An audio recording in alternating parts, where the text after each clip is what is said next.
to me. Information, news, and entertainment on demand. WSRadio.com.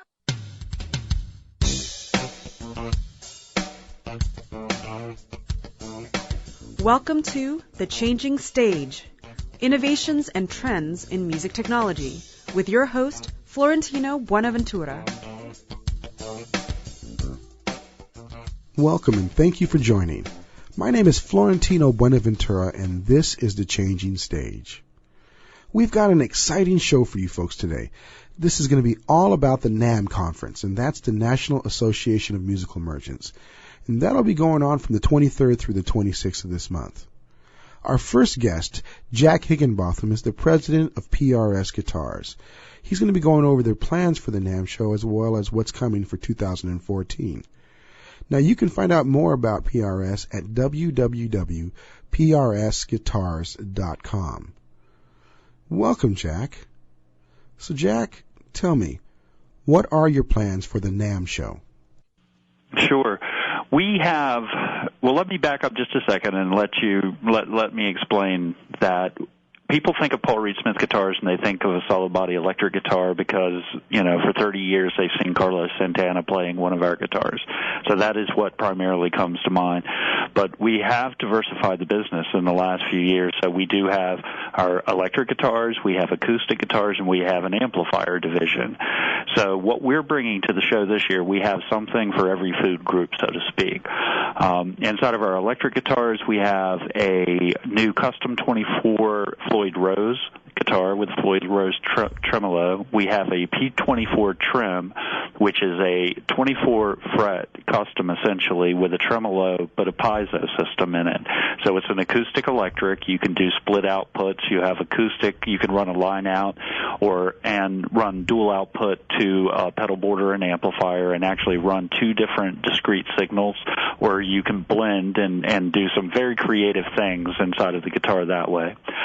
We also have an import division that is our PRS SE line, and the PRS SE, we have another Floyd Rose version of a guitar coming out. We also have an SE line of guitars. It's basically our import division. We have guitars that are manufactured under license in Korea. So we have an SE Floyd Rose, it's another guitar, solid body electric guitar with a Floyd Rose tremolo system on it. We have an SE Zach Myers, Zach from the band Shinedown, and an SE Marty Friedman guitar. So we're bringing in several SE electrics. In our acoustic line, we also have two segmentations of acoustics, one being very, very limited quantity, high-end, made in our shop here in Maryland of acoustics, and then another import line, so that is a part of our SE brand. So with the Maryland, we're very excited and very pleased to be launching a Alex Lifeson signature acoustic at the NAMM show, and Alex, with Rush, obviously, we have a very long relationship. We've been friends with Alex for many, many, many years, and we've been working with him on this acoustic guitar project for quite a while now, and very excited to be able to show the world what suits Alex and what we believe will suit a large segment of our acoustic population as well. So that's exciting to us. In our amplifier division, we have a lot of variations, so a lot of models that will be breaking out at NAMM, but probably the biggest one is our first truly high gain amp called the Archon. So the Archon is going to be demonstrated at the show and really unveiled at the show. We've done some launch videos with that amplifier, but it'll be the first time that anybody has heard one live. So it's an action-packed 3 days for us, 3.5 days. We have two rooms. One room is basically we call it the museum room, that you go in and it's black drapes and spotlights, and all of the instruments are on display with museum cards, and it's a very beautiful room that is very quiet, and you can kind of get a sense of what each instrument is. Then we have a demonstration room next door that has a stage and seating, and we do clinics inside of there. We'll do our press conference in there.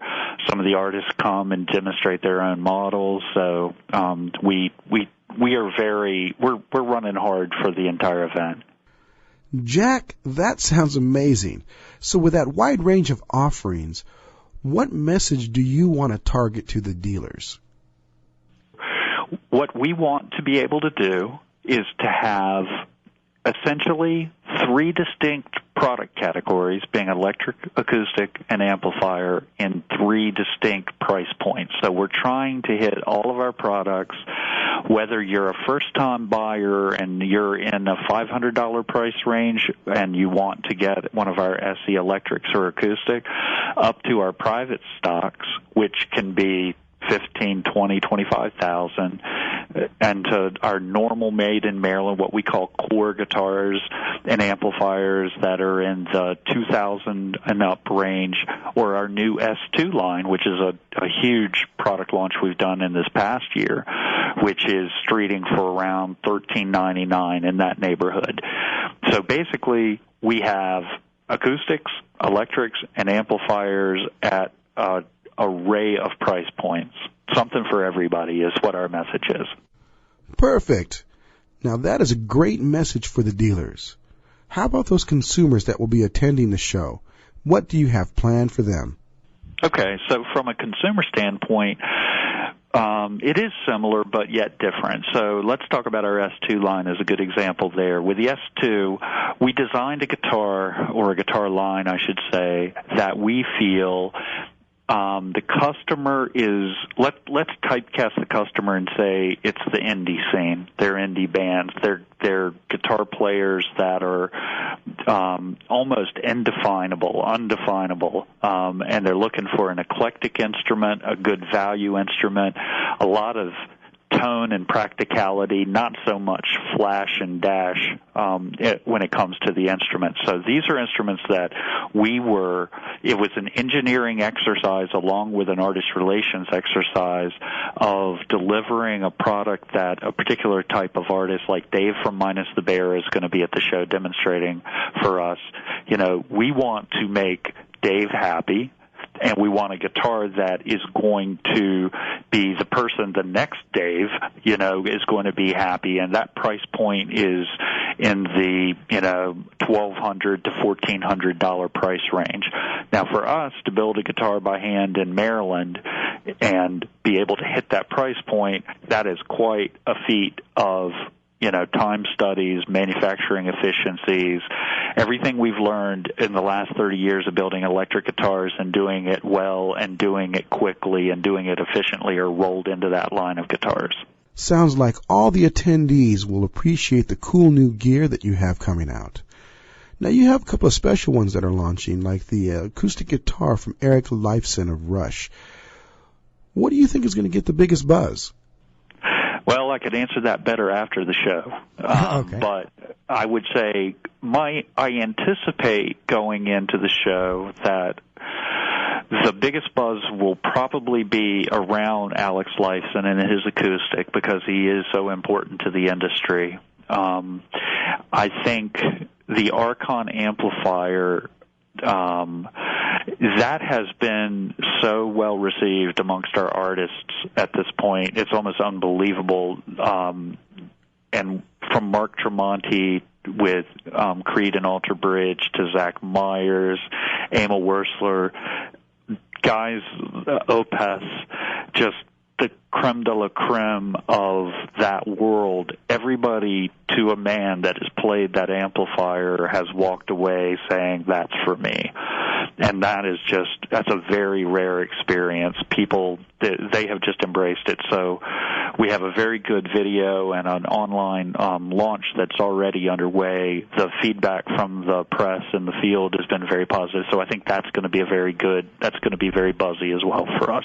And inside of our electrics, Gosh, it's so diversified. It's hard to say what the press may pick up on and think is really cool. But personally, I think the Floyd Rose stuff is probably going to be a good buzz. And our piezo guitars, we have such a family from our hollow bodies to our solid bodies, both stop, tail, and tremolo inside of our piezo family now. We're actually doing an entire clinic at the show to showcase the breadth of our piezo family. I think that's a big deal as well.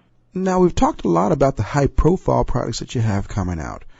How about that one that's kind of near and dear to your heart, that it's kind of that little engine that could, you know what I mean? That one that is kind of the sleeper that not everybody is aware of, but they really should be aware of it. What do you have that's like that? A sleeper? What's our sleeper? It's hard to say. I think, in a way, now it's not something that we're promoting, but this just comes to mind. We have what I believe is one of the finest 12-string electrics that's ever been made. We don't make many of them. You don't hear all that much about them, but the people that play them and have them they're revered. And I've gotten calls from musicians that are in studios, like I believe there's one on the wall of the Blackbird studio in Nashville, and people going in and doing sessions there, and they'll pick the guitar up and they can't believe it's a 12-string because it plays like a 6-string. And that is just, that's quite an instrument that goes largely unnoticed. Thanks, Jack. I'm glad we're able to shine a spotlight on that special 12-string acoustic guitar. So you folks are really making a big deal about this NAMM show. You got 2 rooms filled with gear, and these are huge rooms. Why is it so important to attend the NAMM show? Okay. Well, I think it's important. First of all, it's our 29th year, I guess, being at the show. This will be our 29th year. It could be our 30th, but I believe it's our 29th year at the show. And I'd say the topography of the industry has changed dramatically since we came into it. So many things have changed in that period of time, but probably the largest one is the Internet. So the Internet really changed our industry quite a bit, as well as many other industries. But the way that we present products, NAMM used to be the way to get the word out, because at NAMM you had the opportunity to see the press and for the press to see you, for video to be shot, and it was really the only time that things like that happened. I would say that now the year is much more linear, and there aren't the milestone dates of trade shows. That's your only opportunity to make a presentation. The reason that they're still important, though, is we've established relationships over the years. That is a time that relationships are reinforced. Relationships with our dealers, with our distributors, with the press, that all of those relationships are very much enforced at the show. It is a time to do product demonstrations and unveils, and that's good, and the press is there. It's also a place to grow new relationships. So it's very often a place that a dealer who knows about us but has never carried our line will come into the booth. We're able to talk to, see if there's a good working relationship that can be formed, and it's born in that moment. So I'd say, broadly speaking, the show is very good because it reinforces old relationships and brokers new ones. Yes, the irreplaceable power of FaceTime. Wow, I really appreciate all the insight that you've given us, Jack. This has been amazing and had such a great time. And I see that the future of PRS is going to be very bright. So I hope you folks that are attending the NAMM show will be going by and checking out PRS and all their great new gear. Again, that was Jack Higgenotham, president of PRS Guitars. And if you want to find out more, go to their website at www.prsguitars.com. Again, thank you for joining. My name is Florentino Buenaventura, and you've been listening to The Changing Stage.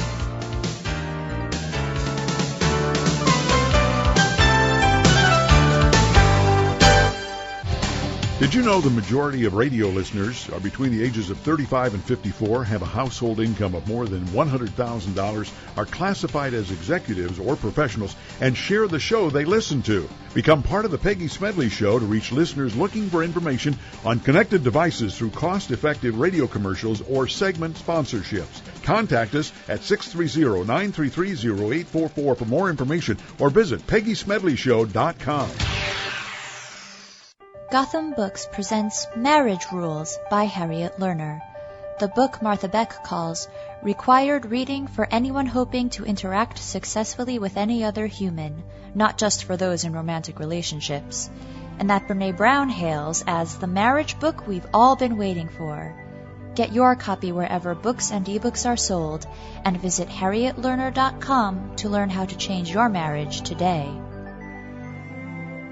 Talk to me. Information, news, and entertainment on demand. WSRadio.com.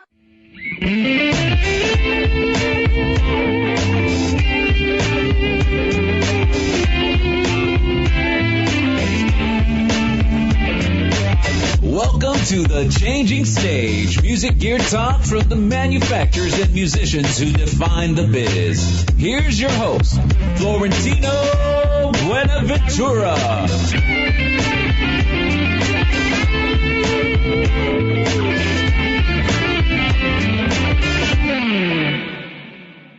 Well, welcome. My name is Florentino Buenaventura, and this is The Changing Stage. Today we have Kevin Freeby.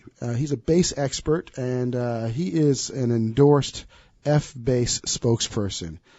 We're going to be talking to him a little bit about that role that he has with F-Bass, as well as what's going to be going on in the NAMM show. So let's kind of kick it off, Kevin. Tell me a little bit about your history. How did you become a bass player, and how did you get these relationships? Okay, well, the bass player thing goes back probably about to I was 13 years old, so I'm 34 now, so 21 years ago is when I started doing it. Wow, that sounds like a long time. And it kind of started earlier than that. My dad originally, when all my brothers and sisters and I were younger, he wanted to do the whole family band thing. You know, something to bring us closer together. Partridge Family. Exactly. I like to try to think of it as Jackson 5, but yeah, totally. There you go. And I was the only person who kind of stuck with it. I mean, he actually got me a keyboard, and I would just kind of noodle on it, and then I gravitated more towards my little brother's drums, and I just, once again, noodled. And then when I was probably about 11 or 12, he got me some drum lessons. And for some reason or another, somebody owed him money.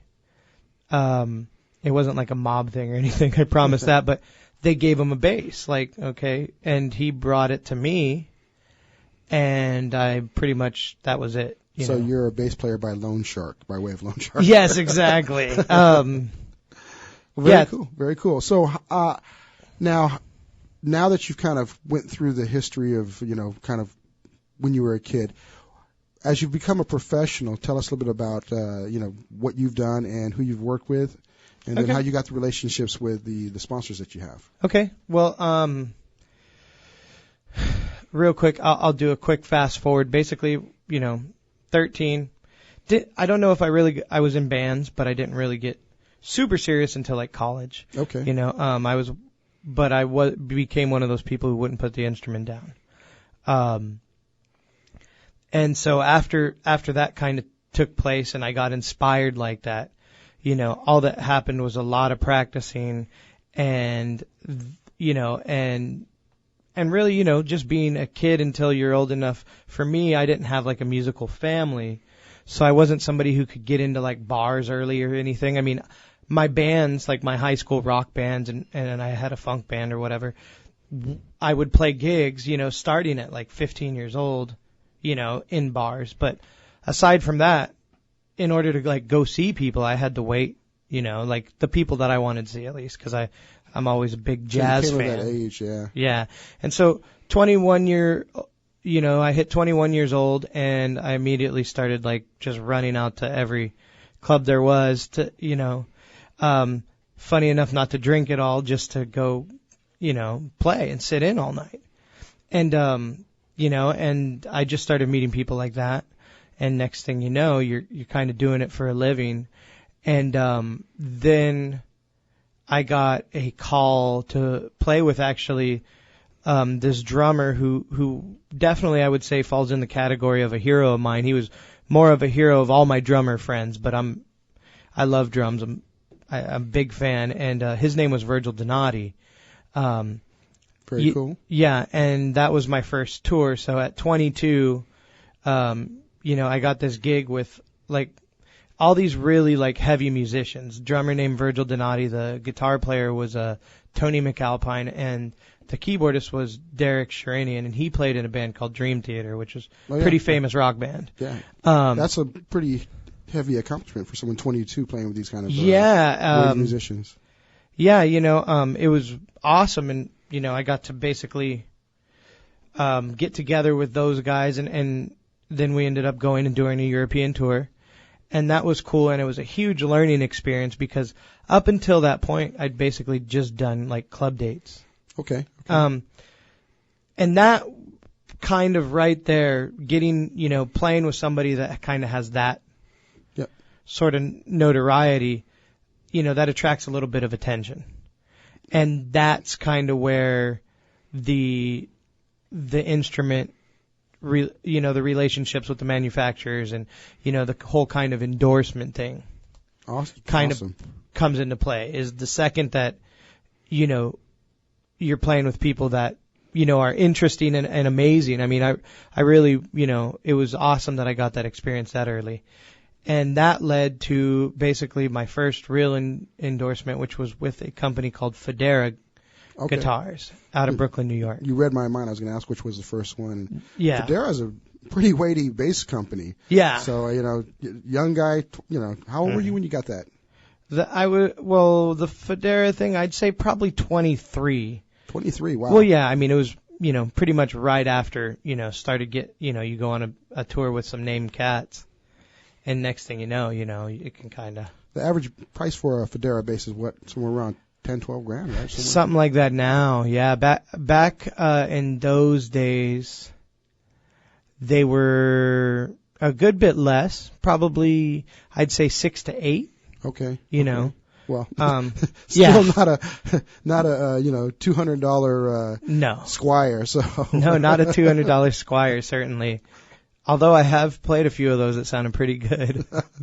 Yeah, some of this great stuff coming out of China and Korea. I think there's some really good things going on there. So yeah. Now, speaking of gear, tell me, what's your gear snapshot look like right now? What are you using? Okay, what am I using? My amp of choice currently is a Mark bass, Little Mark Tube 800, and I've fallen in love with it. I actually have tried to. I'm kind of a gear nerd, so I'm always looking for new. Well, we talked about that before, yeah. And I can't get rid of this thing. Like I have actually tried. I've tried to replace it because I'm like, oh, this must be better, and I'm happy. I always use Jim Dunlop strings. Okay. I've had a relationship with them for probably 4 or 5 years now. And what's great about that is once you're hooked up kind of with the strings, Dunlop is, that's the wah-wah pedal, the crybaby. Like, they have their whole line of pedals and all that. So I don't have to, really, look around or really look anywhere. I can just talk to, Daryl up at Dunlop, and he'll tell me what the latest, hottest pedal is, too. And so, not only strings, but pedals come along with that, which is awesome. The hookup is nice, for sure. Yeah. I think a lot of the listeners want to figure that out, and we'll talk a bit about that later. Okay. So, kind of leading into now the company that's endorsing you. Yeah. F-Bass. Yes, I'm a huge fan of their stuff. I'll actually see the guys tomorrow because they'll be in town. They'll drive in town, pick up 14 instruments from Bass San Diego, which is a local store, but they have a really good relationship. They just had everything shipped there. So they'll drive down, pick the stuff up, and then head right up to Anaheim for the NAMM show. basically the story with F-Bass is I play, I play a lot of instruments for Bass San Diego. What I do there is one of my little gigs is I record every instrument that comes in stock, so people from around the world can jump on the website and go, okay, what's this instrument sound like? And that, has been really beneficial to me because I've played just about every major manufacturer all the way down to like little single dude boutique style bass. I've played the whole range, and I got, basically, I know exactly what I want, and that led me to F-Bass. Is all of a sudden I picked up a bass one day, and it was like just their stock kind of, bare bones model, and it felt so comfortable in my hands, and I loved the way it sounded, everything.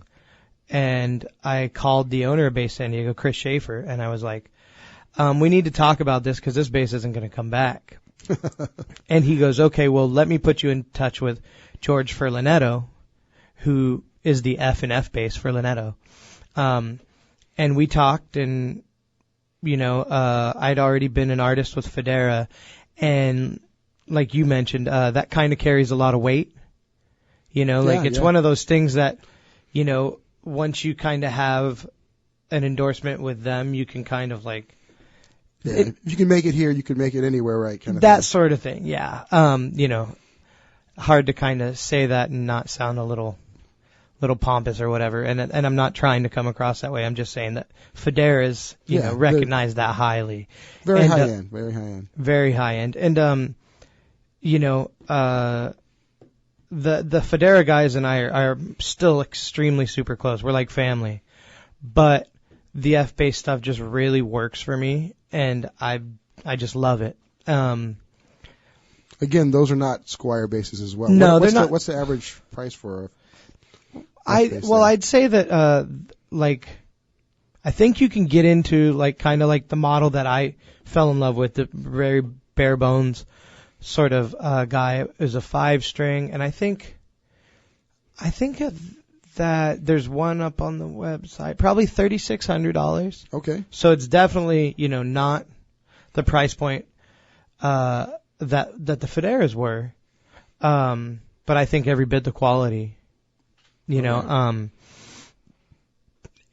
yeah, I don't have enough good things to say about them. They're perfect.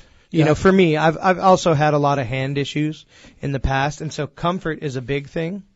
But I never want to sacrifice tone completely for comfort. Yeah. And these things sound good as well as are very comfortable for me. Now, you've got a role with F-Bass at the NAMM show, so you're going to be going down. How many days will you be there, and, what's your role? I'm probably actually going to make it to all 4 days. Okay. And really, as an artist and I guess I'm an exhibitor with them, I'm there to goof off, to be honest. I think all of us musician techies are there to goof off and play with the toys. Yeah, and I mean, I'm definitely there for that, but I mean, I get to kind of, hang out at the booth with, my favorite instruments and some of my favorite instrumentalists, and like get to jam with heroes and friends all weekend long. Very, very cool. Now, are you looking forward to seeing anything special at the show? Man, I'm always looking for new things that I haven't seen. So there's not one particular like gadget or gizmo. Mark Bass, the company that makes my amplifiers, they're coming out with a new amplifier that's like a digital modeling amp, but for bass. It's like, the Line 6 did their thing a while back, but this is like the first one ever made by like a bass amplifier company for bass, and it's got like, all the effects and gadgetry in it. And yeah, I imagine it's going to be total high end too. So yeah, and I want one bad. It's the first thing that I've like been drooling over for months, because they're actually going to finally be available come the NAMM show. They've been like kind of like, pushing them a little bit since maybe beginning of November, and letting people know that they're out there and stuff like that, but they haven't been available until NAMM, and I believe, well, I don't want to get into all that, but hopefully a good friend of mine, we can kind of building those relationships. Yes, exactly. Yes, exactly. Yeah. So now, with the NAMM show coming up, there's a big dynamic. The show's based on everything changing in this industry. Mm-hmm. So, where do you see the future of the music industry going? Wow, that's kind of a heavy statement, because I feel like, every time I form a solid opinion about it, somebody comes out and does something either new or proves me wrong. Okay. I do believe that, kind of the days of getting picked up by a limo and driven to a studio session in Hollywood, I think those days really kind of aren't around anymore. I think a lot of it is based more around independent releases, which that can be tough, and that's kind of daunting, At the same time, it's an awesome thing because you're getting to hear so much more music than you used to when people had control over it. Yeah, yeah. Well, one last question, and it's kind of the question that every successful musician gets. In kind of just a sentence, what's your advice for that aspiring musician that wants to have relationships with manufacturers? Keep practicing. That's number one, is, you have to be able to do your thing, well, and work hard at it, and then build the relationships. Usually the relationships will kind of come from there. I do believe somewhat that there's that magic word called talent, but I noticed that all the people that I've met that, are quote unquote talented are also really hard workers. Awesome. Well, very cool. Kevin, thank you very much for coming out today and talking to us a little bit about what your history and your background is and what you're going to be doing at the NAMM show. We really are looking forward to seeing you there. I'll be there myself. And, just want to thank you again. And for all those folks that are listening, I really appreciate you listening in. My name is Florentino Buenaventura, and this is The Changing Stage. Talk to me. Information, news, and entertainment on demand. WSRadio.com.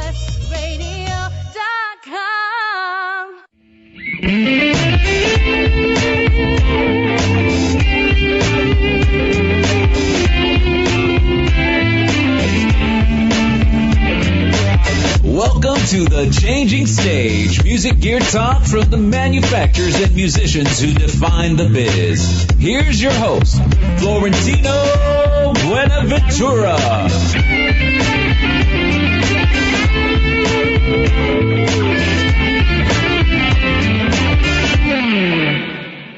Hello, I want to welcome everybody. My name is Florentino Buenaventura, and this is The Changing Stage.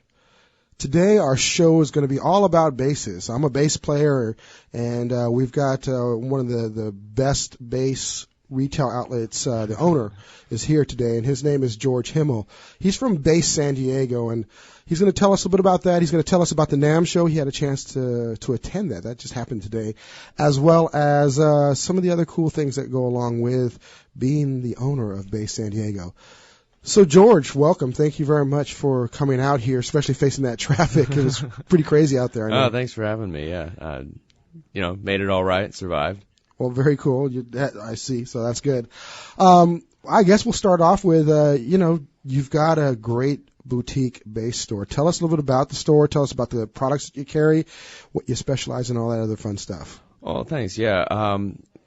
We sort of, Chris and I, it was sort of his idea first, actually, was, and Chris is the other owner over at Bass San Diego. Okay, cool. Who actually came to me. We were playing in a community string group at the time, both playing double bass, and he had this idea that he wanted to sort of leave his old job eventually and have this sort of semi-retired, but not really, he does tons of work all the time, kind of a career where he would open up a boutique high-end electric bass store, and I thought that was a great idea. And so we went into it and figured out where we were going to be, thinking about places like, well, do we want foot traffic? And turns out that it ended up being, I think, the right move for us where we are now. But we opened up in September of 2009 with just sort of a hallway and a couple offices and a little handful of high-end instruments and amplification, and just sort of slowly grew the store until, now we're in a much bigger area and have a nice showroom. So it's been working pretty well for us so far. Awesome. So you guys are like the Mavericks going out there and specializing in basses. That's pretty amazing. Well, yeah, it's actually funny because I think it only could have worked the way that it did work. That was lucky, for us. But being that we started in, the fourth quarter of 2009, it was really deep into a whole lot of people talking about recession. You're crazy for starting a store right now. But, when you start at the bottom and the only place you can go is up, and you're dealing with these sort of high-end, really sort of luxury fetishized items, it really ends up being something that's a little bit less subject to the sway of the regular market. You don't do the volume that, some big box companies would do when the times are flush, but when they're lean, it doesn't lean out as much. That's very cool. So, speaking of the product, I've had a chance to go to your store and drool over the very expensive gear there. Tell me a little bit about the product that you have there. What does it kind of range from, what prices, and what can they expect if they do they always have to be here in San Diego, or can they be anywhere in the world or in the U.S. to patronize your establishment? Thanks for bringing that up. Actually, yeah. We ended up sort of trying out a few things here and there, whether we wanted to bring in some lower price point stuff. We had the idea that what we wanted to have was just sort of hand builders in the U.S. and now Canada as well, real small boutique builders that put out more of a custom product, and we wanted it to be what you couldn't find really at I don't know if you're allowed to say these guitar centers. And yeah, you can say. For a little while, Best Buy was trying it and everything. We're the internet, so we're all. Oh good. Yeah. And so our price point kind of starts off where most of those stores leave off on their top end. The Fender custom shop stuff is sort of the upper end stuff for most stores. Our lower end is more of it comes in at that $1,500 mark or so, and then goes up, with the local places like G&L, Fender's last company, up into, I think we've got a bass on order right now that's going to be teetering around the $30K mark. So a little cheap bass, like that. That's real chintzy stuff. But yeah, and when you're carrying that kind of a thing, it's not so much just a local thing. I mean, we still like having the local scene be dominant. We still do a huge chunk, probably. It fluctuates a little bit, but we usually do around 50-50 actual local in-store sales versus stuff that we send out, because, of course, an indispensable tool of ours is the website that we just try to keep as updated as we possibly can. If we sell something, it usually goes up as sold on the site that day. If we get something new, we announce it, because we want it to be like a storefront that people come to and check every day if they like what we have. And yeah, that's how I found you folks, is through the website. In fact, I'm going to shamelessly plug the website right now. And correct me if I'm wrong. It's www.basssandiego.com. That's spelled it. BASS. BASSSIE, or SANDIEGO. A lot of S's in the URL. We didn't really think about that as much, but it ends up working out. That's all good. So yeah, that's very cool. So you kind of alluded to it a little bit right now. How does a boutique specialty company make it when you've got big box stores like, you mentioned Guitar Center? They just launched Guitar Center Pro, which I believe, if I understand it correctly, they're going to be focusing on really higher end product. A lot of the professionals and all the experts are saying that the industry is kind of going away from brick and mortar and it's going to the online model. So how does that play into your plans and your vision for the future of Bass San Diego? Well, as far as we've always had it, I think the biggest attribute that we have is just that we're small and sort of maneuverable.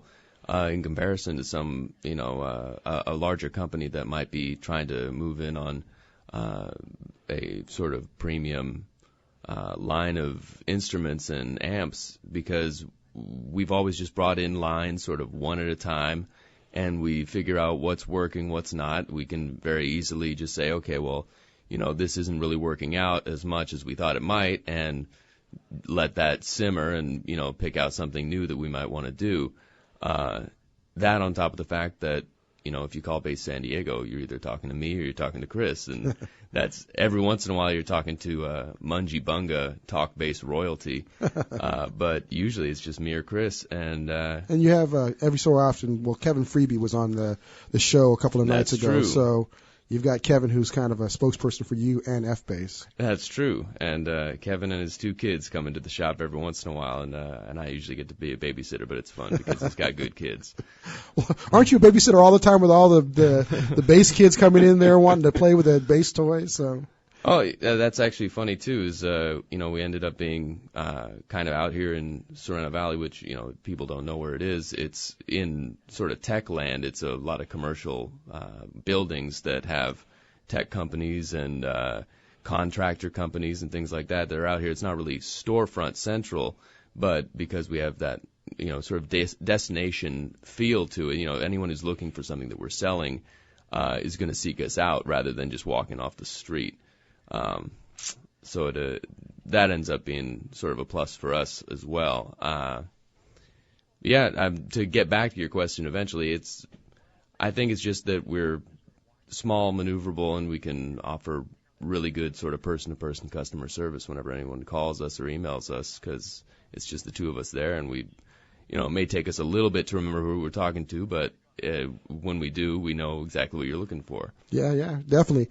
So you've got a lot of unique brands there.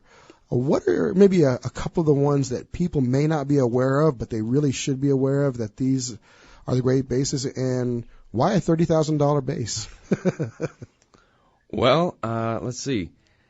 The brands, most of the people who get into anything that we're starting to handle usually know people like Roger Sadowski of Sadowski Guitars, or Federa Guitars, or Michael Tobias, because he's been around so long with MTD, and before that Tobias. But as far as the people that I think are maybe so far unsung or underrated, you've got Mike Lull from Mike Lull Guitar Works, working up just outside Seattle, makes a really great handmade Fender style bass that for all U.S., really high quality, really great fit and finish, really light instruments weight wise. I think they are so far still quite underrated, as are the basses coming out of the Keith Roscoe studio workshop in North Carolina. Which, while everything sort of gets bumped every once in a while price-wise, I still think they're also underpriced, and you don't see enough people playing them because they're definitely up there with the quality. But, and Joe Zahn. Zahn basses, I think, are also sort of somehow get around the radar because I really don't know why. I think sometimes people just write them off because the neck is composite.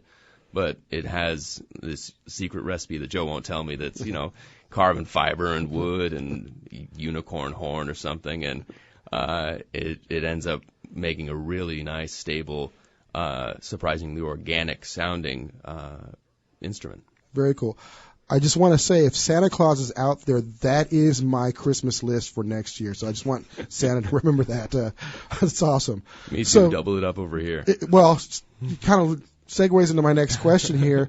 So you're a bass player, George. We talked about that. You play in some bands. In fact, you're going to go practice after this. Right. What does the owner of a bass store that sells $30,000 basses, what does he play? Well, as far as Chris has had a few instruments, and that's how he got into the whole thing. Is he already had played instruments from a lot of the builders that we carry, and then that's how he got sort of the connections and the ins as to what he thought would be good to start a shop with. With me, I didn't start out at the same sort of level that he did, and I was, even when we had opened, I got introduced to a bunch of names that I had never heard.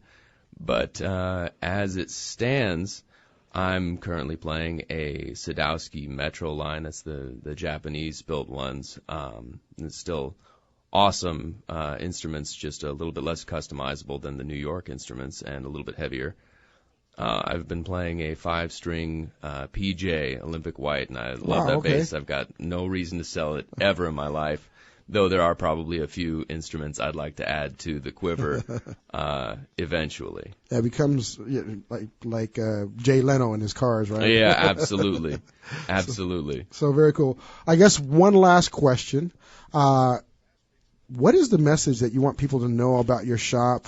What can they expect? Well, if you call us, we're going to know what we're talking about. And if we, for whatever reason, don't, though we shouldn't, if we don't, we'll tell you. And we just generally want to help people out when they're looking into getting deeper into, if not just first into, this world of really boutique high-end instruments that are inspiring. I love going to work. I usually leave half an hour late at the very earliest, just because they're great to be around. They're inspiring to play, and inspiring to get people to play them. That's it, passion. Lead off with your passion. So very cool. Well, George, I really appreciate you coming out here, facing the traffic there on Lusk Boulevard. That was definitely, a challenge in itself. And everybody, if you want to find out more about Bass San Diego, again, www.basssandiego.com. Go there. They've got some amazing basses. They've also got some great amps too. The Brigantinos were fun to play through. And hey, again, thank you for joining us today. And my name is Florentino Buenaventura, and this is The Changing Stage.